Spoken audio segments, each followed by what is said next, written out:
dhalanteelna kuwii jeclaa u sheeg xaaskaygiyay xafladda meherkeenna iyo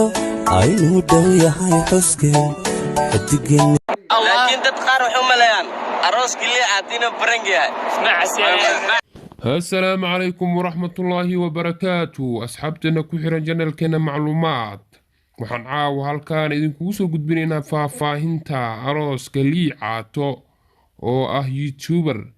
مردو ميرسدي قبردان لغو مقعابو سمية آدن فضلاً انتا أنا أقود قلين موقالكا وحن سي شرف لين كقعد سنينا إنا تسبسكرايب سارتان جنالكا سي موقالات الدنبي أي إذن سو قاران قنبليل كناعات فرطان انتا كدب waxaan rabnaa caawa inaan halkaan kugu soo gudbino sababta maqaabkay isku barteen liicaata iyo sumaya xala waxaan idiin soo gudbinay meherkooda balse caawa waxaan rabnaa inaan sii falanqeyno si wax badan aad uga ogaataan halka isku barteen iyo qaabka ay rabaan in ay isugu imaadaan maadaama ay dhul kala fog joogaan. waxaan rabnaa inaan ka hadalno marka ugu horeyso gabadha sida aad ku arkayseen muuqaalka ugu horeeyay aan soo gelinay isla videogan ayaad ka daawan kartaan muuqaalkeeda sidoo kale waxa ay isticmaashaa TikTok oo waxa ugu qoran Sumaya Aadan sidoo kale liicaato waad wada taqaanaan